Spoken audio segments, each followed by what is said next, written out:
All right, let's go. These people are being kind of slowly over your notes. There we go. It's okay. I'm gonna put this over here in case others try to join. By the way, Dad, to click the slides, you have to individually click the slide, don't press the key. Yeah. Oh, it only works if you go backwards for some reason. Oh, so it's a notes don't show. We'll be okay. Okay, I think we should get started. All right. Let's see. I guess I need somewhere to stand this on camera. Hey everybody, thanks for joining. My name is Coach Nick. I have been coaching First Lego League for the past 5 years. And I've got some friends here with me who are the true experts in FLL.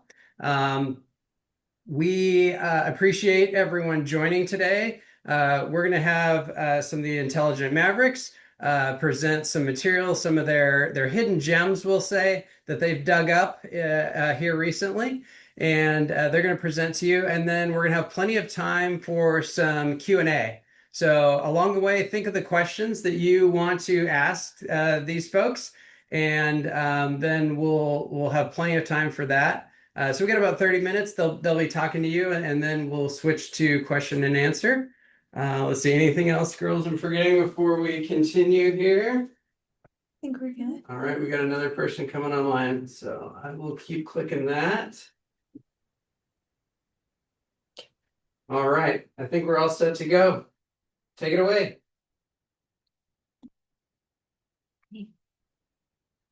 I'm Lucy. I'm Addie. I'm Sammy. And I'm Bianca.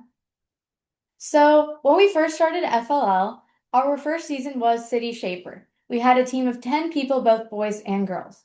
What we found out was our team did not work. That team did not work for us. The boys on our team, they would hog the robot, they would take over the code, and they actually fought in the judging room while we were presenting to judges.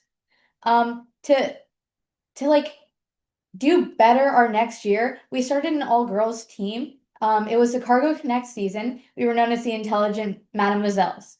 We found success in this because the girls, we got a chance to experience FIRST, and really it sparked our love for FIRST robotics and just FLL in general. As we went throughout the years, kids joined and left our team, but us four, we stayed from the very beginning, and we are the core four. Last year, we were known as the Intelligent Mavericks. We were a team of 7, both boys and girls. We had kids from 5th grade to 8th grade, and all of us had 3 to 5 years of FLL experience. Since most of us aged out of FLL, we now moved on to FTC. We are known as the Evergreen Dynamics, and we are a team of 8th to 9th graders. We are a rookie FTC team, and we are excited to learn more about FTC. So our agenda for today is we will first share our experience at Worlds. Then we'll move on to talking about our robot game and how we worked through that. Then we'll go on to our innovation project process. We'll go on to judging and core values. And finally, we'll end with around 30 minutes of Q&A where you guys will ask us questions. Okay, so we went to Worlds 3 years in a row, which we are super grateful for, and it was an amazing experience. We have some highs and lows for you. So some highs were that we got to meet people from all over the world. We played games with them, and it was just an eye-opening experience, because it's incredible to see all of these people who have the same interest as you. And we also won the Champions Finalist Award right here, and that was super cool, and we just were really grateful for that. Some lows were that for our first 2 matches last year, we had a dead motor, which meant that our robot was not working correctly and it wasn't getting its maximum points on the field.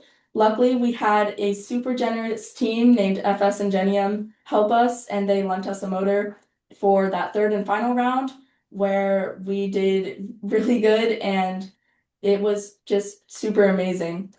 55 countries were represented here at Worlds. For example, Israel, Spain, Mexico, all of those countries had representatives of FLL. we had a jersey swap between FRC and FLL teams, so we gave them a jersey, they gave us a jersey. Yeah. Another super cool thing was that a few companies came and actually visited the convention center. So in our free time, we were able to walk around their booths and see what they had set up. Like, for example, representatives from NASA came and we were able to see one of their robots that they were planning on taking to Mars. It was a super cool experience. For our robot game, we ended up scoring 535 points in our final round, which blew us away. And not only that, but we also got to meet a couple really cool people in First. So Dean came in, he's the creator of First, and you would see him walking around and he made a couple speeches.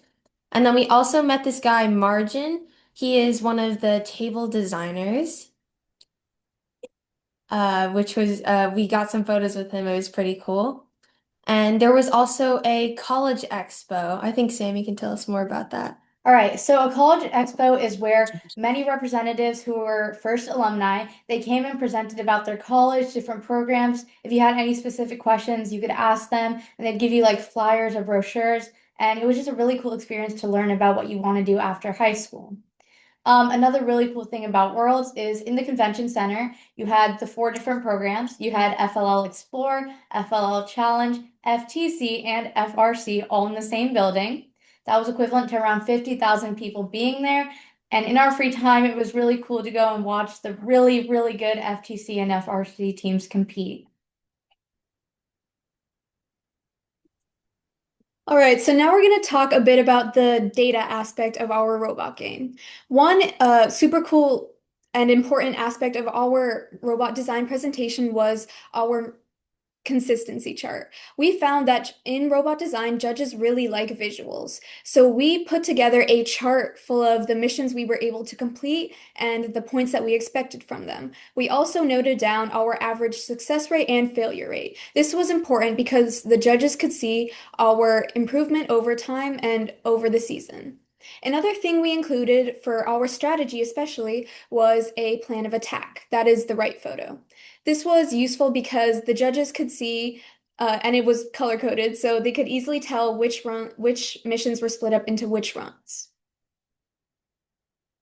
Some other tips that we had for like presenting to our judges are make sure they can interact with your robot or your attachments or whatever you have. So this is an example of one of our attachments. It has a passive dumper, which was very interactive. And then also with our robot design, we'll tell you a bit about it later, but it had magnets, and that was really easy for the judges to see and feel. All right, now we're moving on to the physical part of our robot. The 2 images on the right is our robot. Our design was inspired by Avis Ingenium, the team from Spain we told you about. Our first year there, we learned that they used this really cool design that was easy to slip in and slip out of their attachments instead of what most teams do where they slip their attachments onto their robot. This was easy because they could slip it in their attachment, and while their robot and attachment were out in the field, they could put another one, and when it would come into home, they could slip it out and then slip it back in for a quick transition. To make it innovative for us, we added magnets because we found we had a lot of gear slippage within our robot, and having the magnets there kind of kept everything together. A tip from us about your robot is you want to try to do something innovative. Think outside the box and think, oh, what could be really cool and what works for you with like problems you're facing, like with our magnets. One specific tip we have for this, especially for younger teams, is to use YouTube. There are a lot of people out there in the world who have found really innovative solutions and they are sharing them online. So if you're stuck on a mission or you just need inspiration for an attachment, go to YouTube, search up some cool mechanisms. And if you go to our YouTube channel, we have it linked at the end of the presentation. We have a ton of public playlists with different engineering mechanisms that you can check out.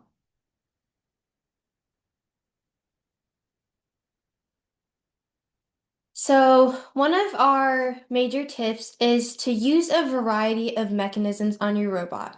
Don't just stick to motorized arms, but try exploring passive attachments. Some examples of passive attachments are the one-way door in the upper left, aligners for squaring on missions, and passive dumpers for depositing whatever you've collected. Another tip is to accept when something isn't working and go back to the drawing board. It's okay if something isn't working, you just want to be able to iterate and improve from there. For example, we had a passive arm from last year that solved the coral tree mission at state, and it just wasn't consistent enough. So we decided to change to a motorized arm, and it worked better at Worlds. For our first 4 years in FLL, we used Spike Prime blocks for coding. But in our last year, the submerged season, we decided that a lot of us were planning on moving on to first tech challenge, so we wanted to code in a text-based language to help prepare us for the next season. We decided to use Pybricks, which is a Python software that is specifically for coding with Lego hubs. This was super helpful. Pybricks had a super helpful tool where they wrote down all of their documentation on functions and other code examples. So to help acclimate us to that software, we could easily copy down what they already had. Yeah, Pybricks also has block coding if that's more comfortable for you. It's definitely a big leap from block coding to a text-based language. And another tip we have is always, always, always back up your code. We have had too many experiences where we forgot to back up the code one day and the next day it was all gone. So we had to restart. So back up your code. Some useful programs we used to back up the code were Google Docs, where we just copy and pasted our code into that. And then after about mid-season, we started using GitHub, which was a more like professional and sleek way to back up your code. You can also use VS Code for Pybricks specifically. And to brush up on our coding skills, or if you just want to learn Python or Java or any other text-based language, W3 Schools has really useful lessons for you to use. So for our innovation project, we had this thing we like to call idea soup. And for the innovation project, instead of starting with a problem you want to solve, you want to start with experts you can talk to for that problem. We found that last year, we didn't know a lot about the ocean or problems you faced while exploring the ocean, but we knew that if we could come up with experts, they would know some problems that they encountered.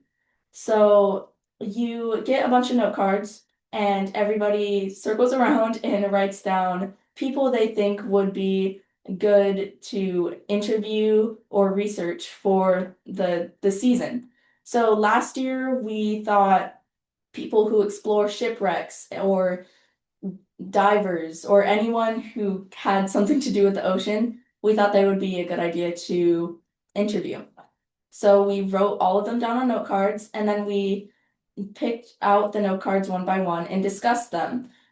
If all of us thought that like it was a good idea, we should go for it, we kept the note card. And no ideas are bad ideas. Remember that, because if you think that your idea, oh, no one will like it, just write it down anyway. It's fine. Now, on the physical side of innovation, judges always like to see prototypes and iterations and physical versions of your prototypes.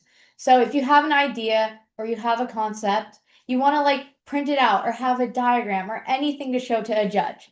Like for us, for our problem, we chose biofouling, which is kind of the growth of algae on sensors.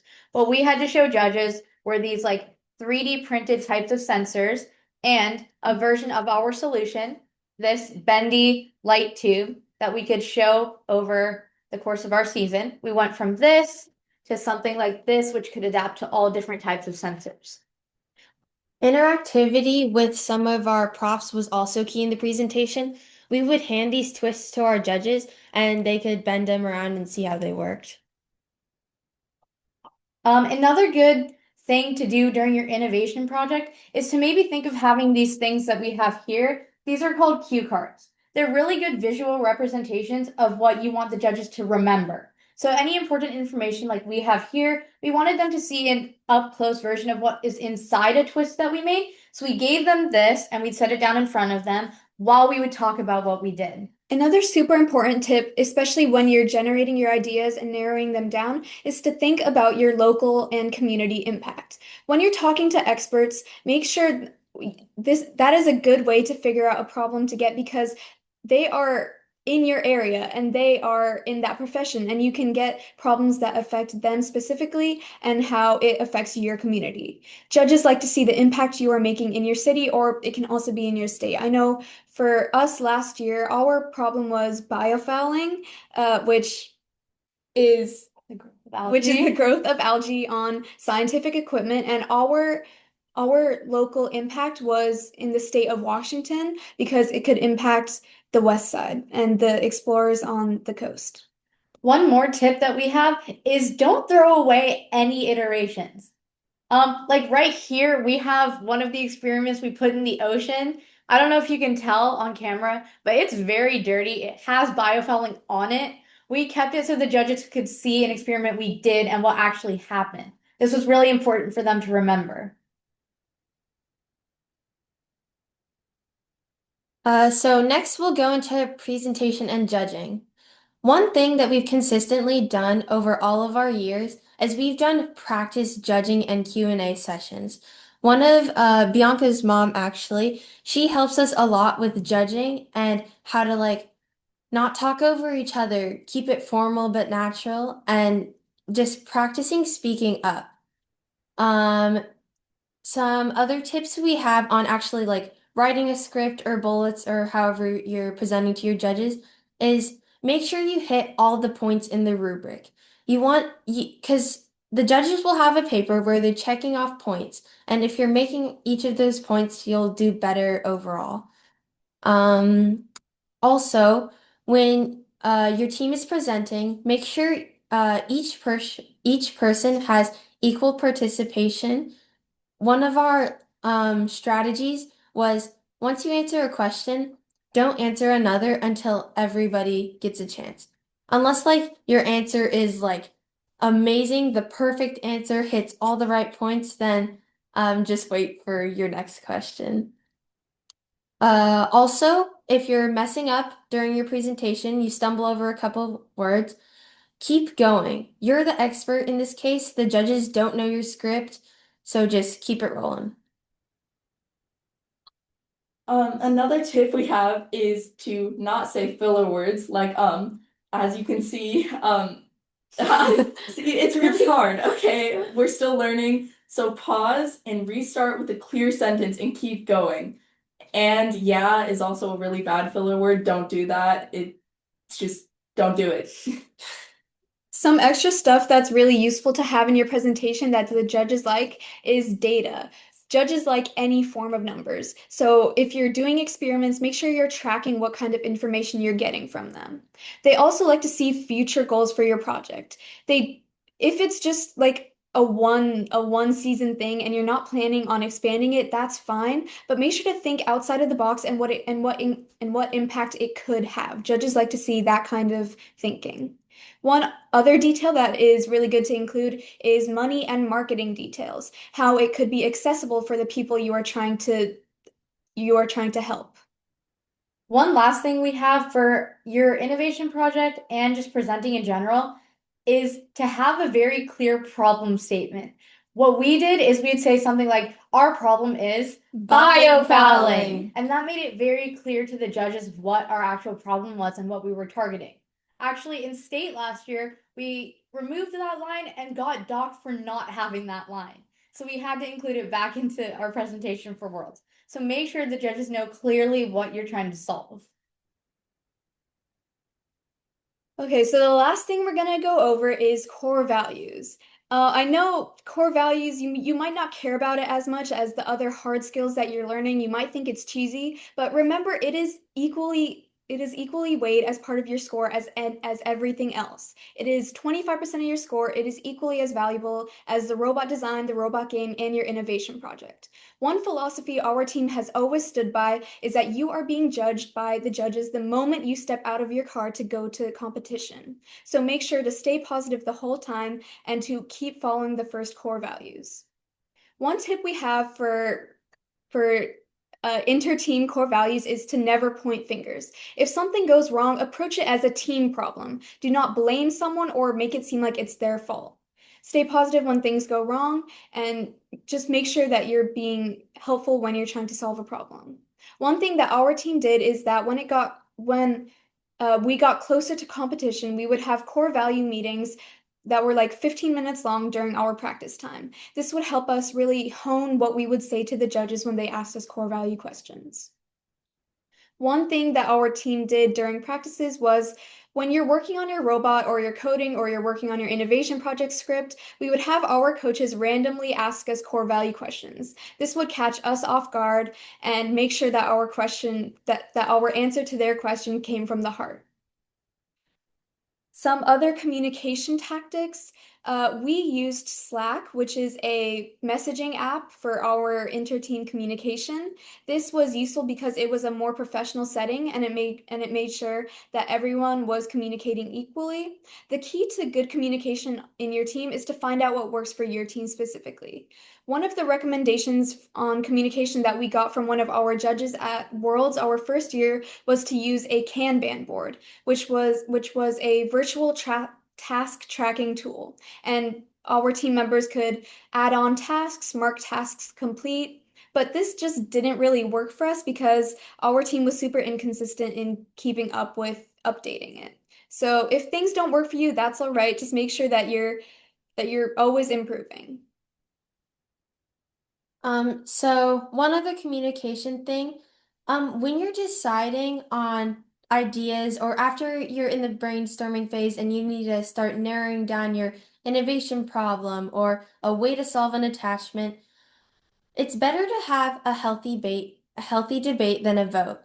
You need to be discussing the pros and cons rather than just this is the right reason. You don't need a reason why, it just is. So just have a healthy debate, discuss it out, and it's a more equal way of getting everyone's ideas involved.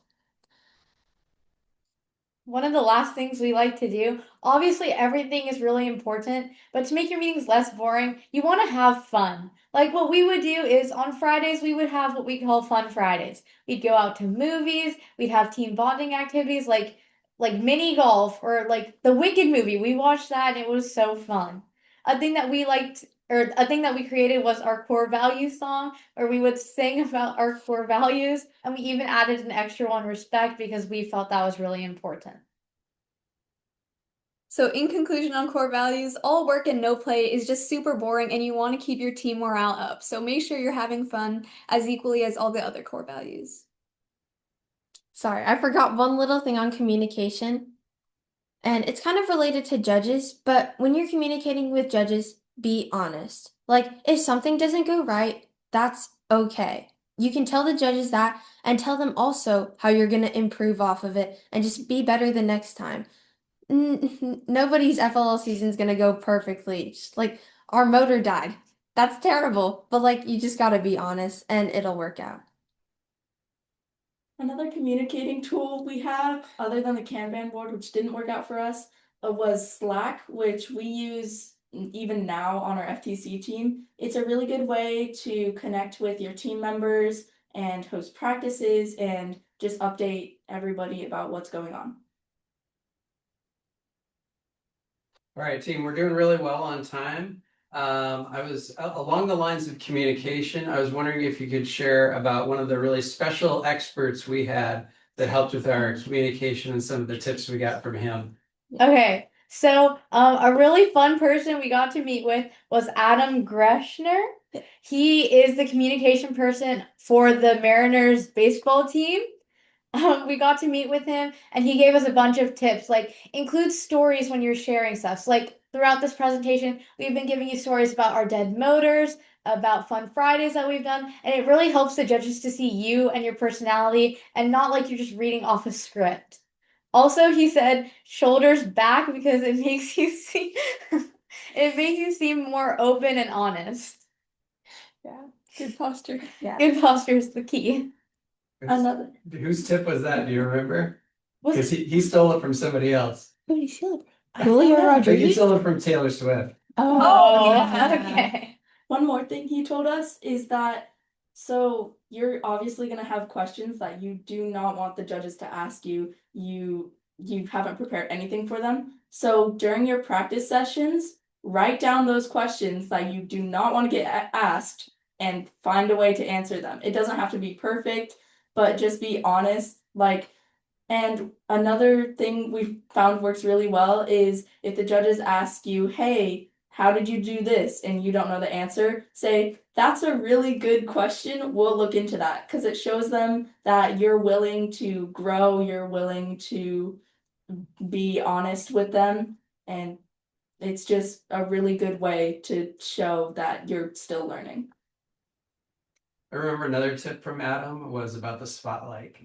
Do you remember enough about the spotlight to mention that one? Is that where you like bring other people in, like where I say, Sammy, do you want to add on to that Oh yeah. question? Yeah. Yeah. That's right. You want to expand the spotlight so you're inclusive of your entire team. So if you notice that one of your team members during judging hasn't answered a question at all, you could slightly nudge them in the direction of a question you know they have a good answer to. It's a good way to show inclusion too. That shows good core values to your judges. Oh, one of our like really main sayings during presentations is and adding on. It makes it sound like we're not just butting in there, but we're trying to like build off of others' ideas, not push them down during presentation. So if I was talking, I was answering a question, and I was done with my response, Lucy could say, To add on, blah blah blah. yeah, exactly. Works perfectly. All right, excellent. We're gonna open it up for Q&A now. Anything girls you want to say about that? We're excited to hear your questions. All right, yeah, we got I mean a relatively small number of folks online. So if you've got a question, feel free to unmute, share it with the team. You can ask them anything. Remember, there's no stupid questions. You're talking to the team that out of 60,000 teams in the world last year ranked number 2. So if you want to talk to an expert about FLL, these are the people to talk to. So bring your question, unmute, jump in, and we'll kind of work it out as we go. So who wants to jump up? All right, Jonathan, I see a hand up on Jonathan's camera. Can you guys unmute and share your question? How far did you make it the first year? Our Oh, very regionals. first year, our very How first far year, did you make it the first year? our very first year, we were in third grade and we made it to regionals, and that's about it. At regionals, we did win an award for our research. Yeah. So it's okay to not do as much as you hoped for, and that's okay because in next season you'll keep learning.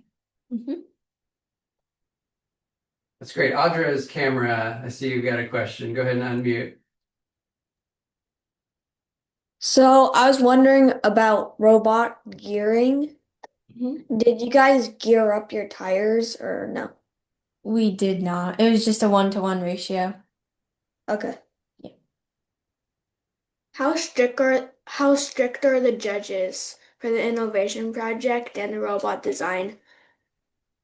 I can take this one. So the judges are usually volunteers, so it really just depends on which judge you get. Some of them are engineers and they know like what they're talking about or what they're doing. So they'll be a little bit more strict with you on your gear ratios or your motors or anything like that. And some of them don't really know that much, so they'll be a little bit less strict and usually will stick to more basic questions. So it really just depends on who you get. The best tip we have for facing judges, if you're scared about how strict they are, is to just be honest with your knowledge and what you know. Appealing to judges, just make sure you're honest with what you know, and if you have any questions for them, feel free to ask. Another tip for the judges during Q&A, if you don't know what the judge is asking, you can say can you clarify what you mean, or what does this mean? So you can like get a simpler question if you can't figure out what they're trying to ask. That's helped us a lot and it really works. Don't be afraid to ask them, can you clarify something? Okay.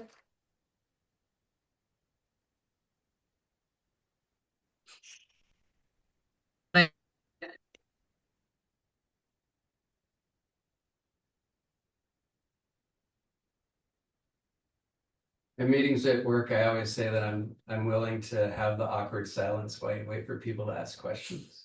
If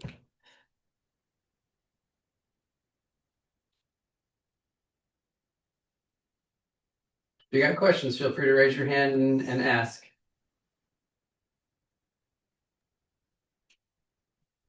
Hi, can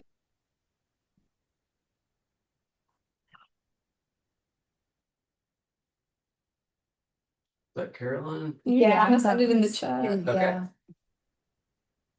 hello? Oh, we can hear you now. Okay.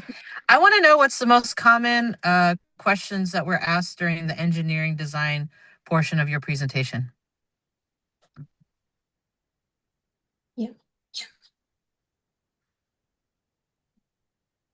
That's a good question. I would say, probably how you came up with your idea or what's innovative about your design were probably two of the most common questions. Yeah. I remember a common one was to state your problem in one sentence. Yeah. Oh, yeah. And I guess feel that's for like innovation. early seasons we were less prepared for that, and we didn't have you didn't have your problem really narrowed down to be able to say it very, very concisely. Oh, Question. Yeah. All right, Seth, jump in there. Okay, I was wondering, so showing iterations of robot game and innovation project, how many iterations would be good to show? Honestly, whatever you've come up with or had the time to do throughout your season, we've had different amounts of prototypes throughout the season, and you may not even think of something as a prototype. Like, honestly, now I feel like this was a prototype in itself. It's nothing physical, but it is. If you find yourself having a lot of iterations, but you can't figure out how to put it all into like a 5-minute presentation, we had cue cards like these, and picture visuals are just as good as physical ones, in my opinion. And then, how long did you guys test your innovation project underwater? So our epic, this one we had in the marina for about 2 months. 2 weeks. Or sorry, 2 weeks before we went to go pick it up. And then the second one that we put in the ocean was about 4 weeks. Okay. And then last one. What our innovation project this year is non-physical. How do you think is the best way to present that to the judges? Is it like digital, right? Yes. Only, right?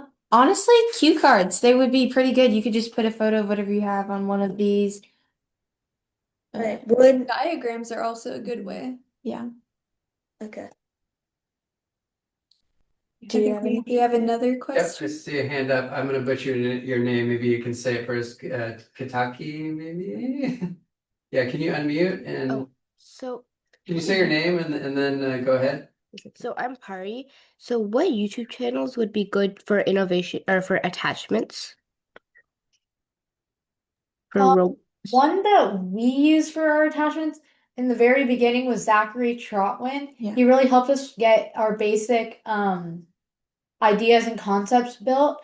But I don't know the top channels on our mind right now, but definitely if you go to our YouTube channel, Intelligent Mavericks, we have a bunch of playlists for mechanisms and tips that can help you in general with robot game and strategy. So definitely go there and look. We have a ton of our favorite videos on there. Okay, thank you. Of course. Yeah, one thing I'll mention along those lines is you'll see a lot of videos of like a whole robot doing a thing, but there's videos that focus on like a specific mechanism, like how to do gear ratios or how to make aligners. Those kind of videos I think can give you more like core skills that will be useful across seasons. All right, Jonathan's camera. Go ahead and unmute. What was like the hardest question that the judges gave you? Like that was hard for your team to answer?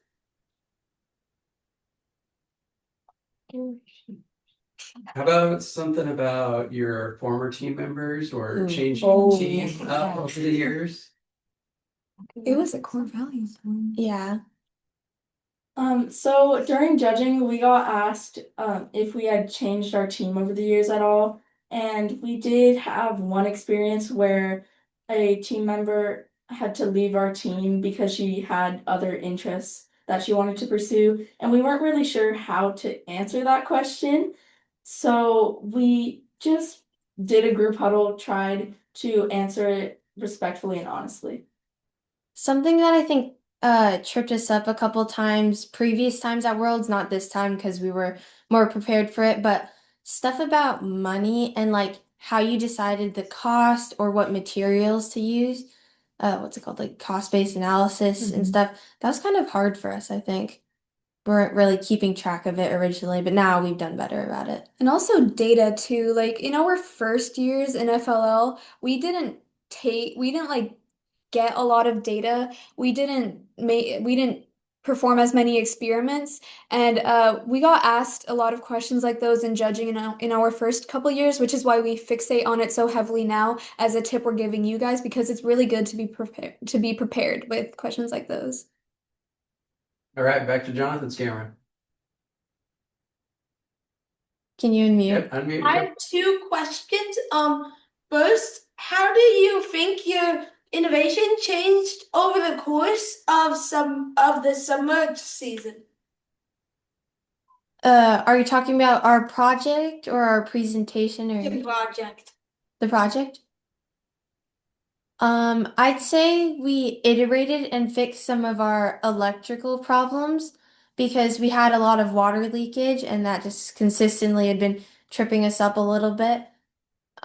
We met with a couple more experts on how to fix our problems. We found our project would kind of float because it had so much air in it. Any other?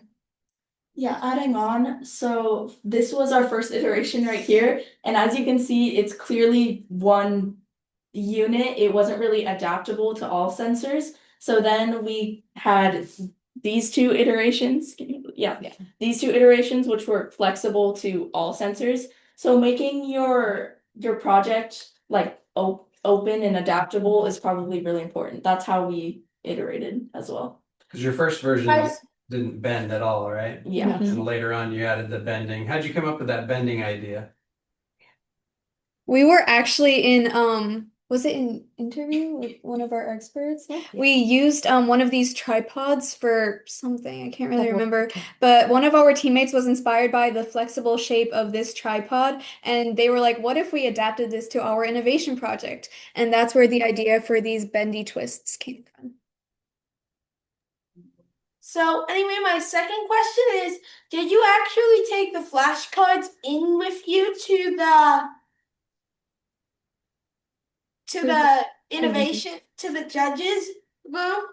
Yeah, the way we would use these is that while we were standing up and talking, we would hold them up to the side like this. And once we were done with our lines, we would place them in front of the judges on their table so they could have a copy of the picture with them while we continued speaking. You grab the pile and just show them quickly, like how many you had. So with the cue cards, we didn't just use them for innovation, we had them for innovation projects and robot design. These are like all of the flashcards we use. We have a whole stack of them throughout the season. They're like slipping from my hands just because we have so many.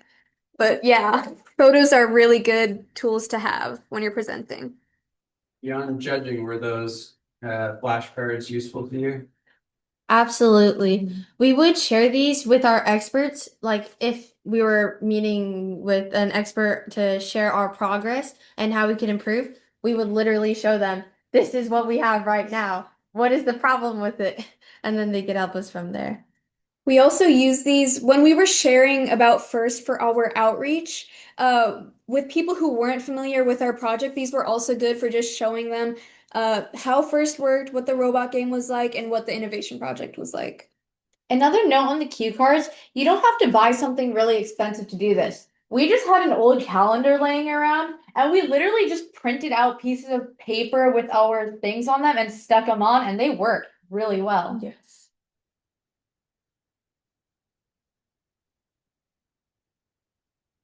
These are great questions. Keep them coming.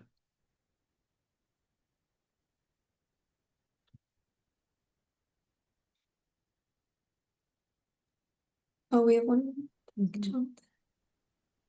Jonathan, again?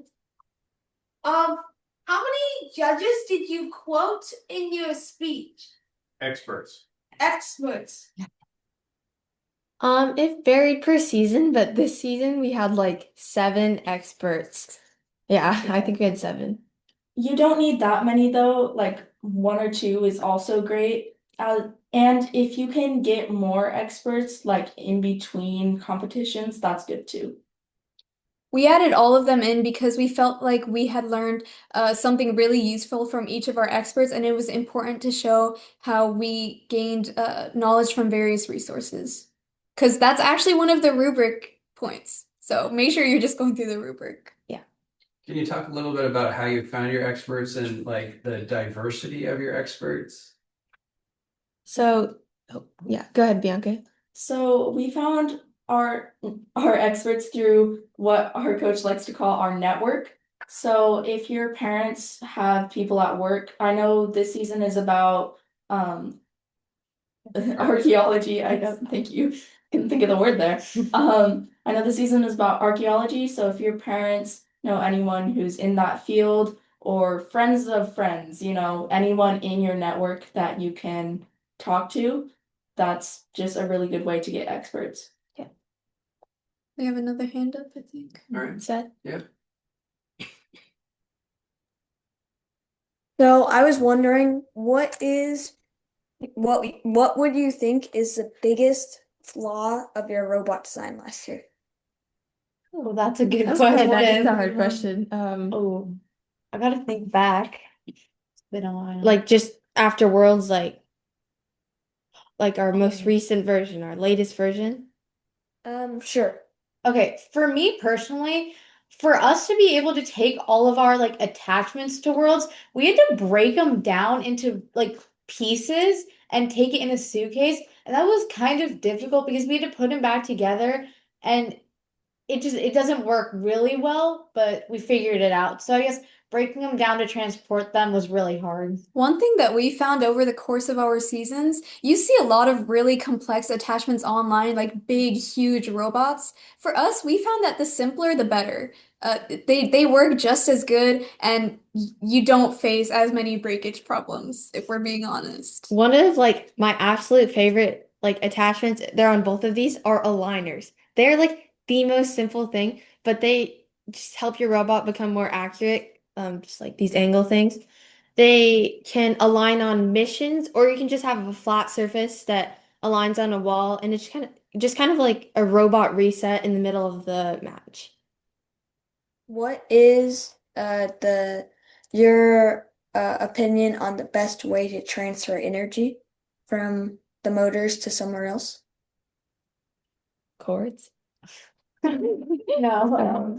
Gear train. Oh, Okay. So gear trains are a really good way to transport energy. And we also had chains as well, like right here. I'm not sure if they can see that, but can you guys see that? I don't know. Yeah. Chains just connect the gears really well to get from point A to point B.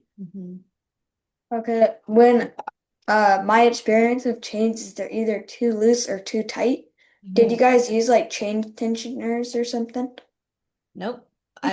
We did not. I think we just kind of messed with the distance a little bit. I know it'll take a bit, but using the 24 tooth gears and okay.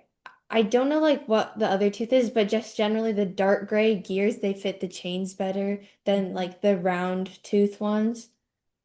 We have 2 hands up. Andrew's got. Before we jump to that, just one more thing on transferring energy. Can you mention our use of rubber bands in the past? Oh. Rubber band car. Oh, yeah. So for some of our deliveries in the Masterpiece season, we had to like deliver the little loopy characters, and we would attach them to a rubber band powered car that we would pull back, and the robot would release them, but then could also go solve other missions. So kind of a power transfer of energy. Andrew? I have 2 questions. Firstly, is there internet at the convention? Like at Worlds? Yeah, like, is there internet at the FLL competitions? Yes, but in the competition room where like all of the tables are, one thing that we faced at Worlds, they wouldn't allow you to be like what was it? Wi-Fi Like, connected. yeah, be Wi-Fi connected in the competition room because they found some people were cheating in a way by coding like on their phones during like matches. So it depends on your area, kind of. What was the second Wait, question? how do you design a t-shirt? That's a good question. Family friend. Dad? Yeah, I can touch that one. Yeah, so we have a good friend that designs sports jerseys. And we recruited her to make our Intelligent Maverick jerseys for a couple of years in a row. It was a bit of an investment over printing a t-shirt, but the quality is amazing. We really, really were like bright and stood out at these big events. Everybody knew who we were because we were like a walking ball of sunshine. John. Jonathan, can you unmute? Go for it. What was the best and worst thing about being on First Lego League Submerged? I think we can agree on the best. Yeah. Which yeah. The team. Yeah, I just generally our success that year was very like exciting because we've been working so hard for like 5 years, a million hours of practice, and it just finally paid off. So it was really encouraging. The team was also a great highlight. We weren't your average robotics team. We were a very tight-knit group of friends. You might tell them about that moment at the very end during the awards. What? Crying? Crying? Crying? Yeah, is that normal? Well, Just the lead up to it, right? Because they're Oh, announcing and she okay. really wanted an award. so at Worlds during the award ceremony, they always call like the champions finalist award and the champions award at the very, very end. And we were like, the suspense was so high, and like you could like if you were near us, you could like feel how tense we were. And when they announced like a winners, they do this like little speech thingy, like their solution was so bright it lit up the scientists like future. They use stuff like that. And when they said that, the first thing they said was something about our innovation. And then the second thing they said was about our robot with the magnetic connection. And then that's when we knew, and we were all like, and then it hit, and then they said our names, and then it was like, oh my gosh, we won. For the other part of your question, the worst thing, I don't think there really was a worst thing. I mean, we've had our highs and lows, but all of those contributed to where we are now. The whole thing was a great experience. I would say that some tears were shed when the motor died. So That was so stressful. we came back from it. Yeah. Yeah, how many months of work did you put into that first match at Worlds? You show up and you've been working for like 11 months. I'd say Yeah. like You hit the go 800 button. hours. We don't even Like have an 800 off hours, season. yeah. We don't have an off season after April. Nope. We just continue 24/7. working to 1 this week 60. break and then we're back to coding and building. Yeah. All right, you're showing up as Samsung, but I see you turn your camera on. What's your question? Can you unmute? And what's your name? Where are you from? My name is Nirbai. You Oh, might hey, know goodbye. me. I didn't recognize you. Yes, I'm from Richland too. My question is there like a standard robot design? Because I've seen your model handle multiple missions at once. So, is there any particular standard design of that robot from which you can achieve those multiple missions at once? We do have multiple arms, if what you're saying. We have two sets of gear. We have like two sets of gears for our wheels right here, and then we have these two sets of gears for arms, but then also passive arms, which like this angle thing, which allows to have more than even two mechanisms. To answer your question about is there's a standard like robot design, there isn't really any standard like specific like this is what you should do. It's kind of just all about how much you've learned and what your team thinks is like innovative and what works best for you. Okay, thank you. You might mention like sort of the standard of the core to the attachment, and I think in general, any slip-on attachment, there's like a standard that comes about there that's important. Like normal robots and how they're like slip-on attachments. Yeah. For our first few years in FLL, we used I think you see this like it's a super common robot where you have like this hunk of a robot basically, and you put your attachments on top of the robot. But for us, you guys know we use the core mechanism where I think Lucy can actually talk more about that than I can. Sorry, I'm trying to find a photo of our slip-in. Yeah. So this is kind of one of the more standard robots. On the left, it has like a couple of gears powered by motors, and you can kind of slip in another set of gears. So you have interchangeable attachments there, which I think is generally more standard for other teams, not the robot on the right. Thank you.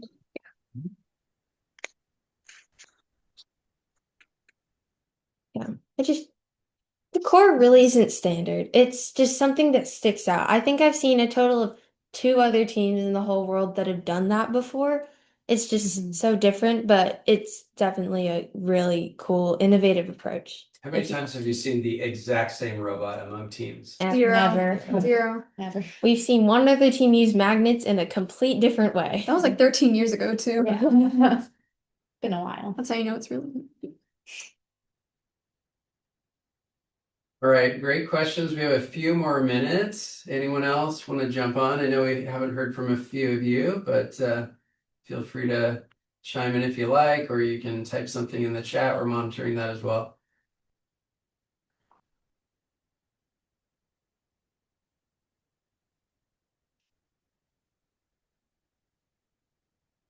All right, I'll throw one question to you all. What out of this did you find the most helpful? Or Seth, you got a question for them? Yeah, I do. All right, go for it. I was wondering, like what is Python? Can it do anything that like advanced MyBlocks can't do? One thing, one difference we saw in my blocks, well, in blocks in general, there aren't really like advanced things like already built in. You had to make your own my blocks, and we spent like over the course of 3 seasons, I think we spent forever perfecting our my blocks. But in Pybricks, there were built-in functions for acceleration and distance driving, which we had spent forever trying to code in Spike Prime. Our massive 70-line my block that just moved straight turned into a single line of code, which so easy. It was so easy. I think one major advantage of Pybricks is it had all that acceleration and deceleration built into it, including on turns. Accelerating through just turns was so important to increase the consistency of your robot's movement. Oh, we got a chat question. Chat. Okay, in chat we've got 2 questions. Oh, we got a couple. All right, great. Thanks for chiming in. So we've got, how much did you use YouTube for design or mission ideas? Definitely in our early phases, we use Zachary Trotwin's video for our robot design and just generally used him a lot. I don't know So how. when you're looking to like expand your horizons in your first couple seasons, YouTube is really helpful. What timeline? Wait, what's the next question? Yeah, the next question is, what timeline do you start innovation project? Like when we started working on it, or like when we started brainstorming or meeting with experts? August. All of it? Yeah, Okay. just right when the season was released. So when you get that little magazine that says what your innovation prompt is, how long after that do you start? We typically That start day. brainstorming the same day. Yeah. Same day, that's right. I know last season we in September, I can't remember the exact day, but we were reloading and refreshing the page, waiting for the season question to pop up. We have launch day parties. Yeah. That's great. Especially because the seasons are kind of built similarly except for Masterpiece where it's find a problem within ocean exploration, archaeology, space, just experts in that subject is easiest way to go. All right, we got another question on the chat. How do you choose between passive versus motorized attachments for mission tasks?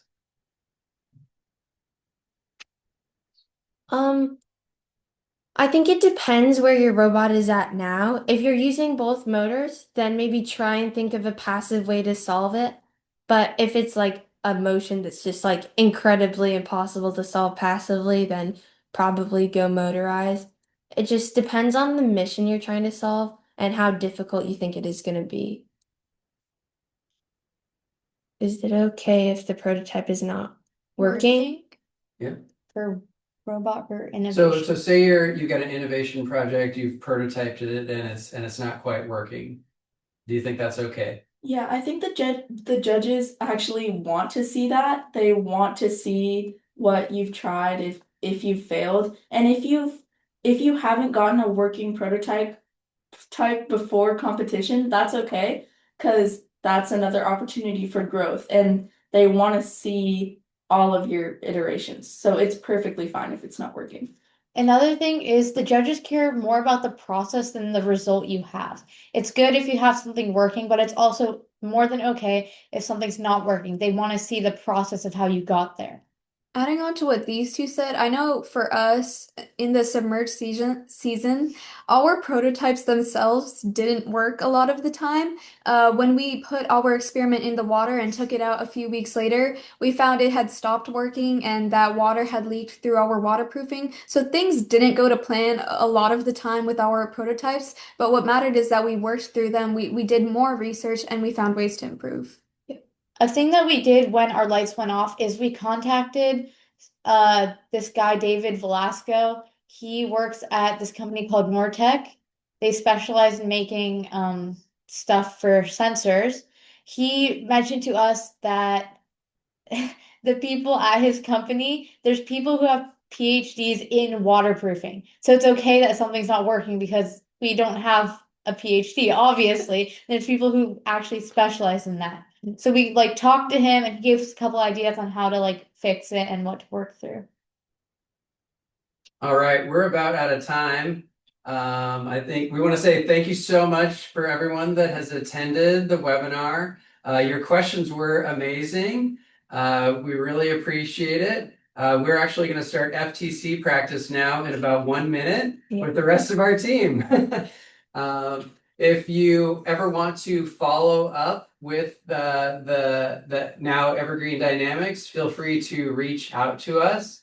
You can find us online, and our email address is ftc. We have a slide with it.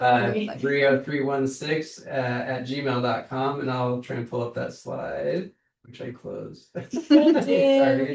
Yeah, thank you for coming. Thank you. Thank you. I'll put it in the chat. How about that? Yeah.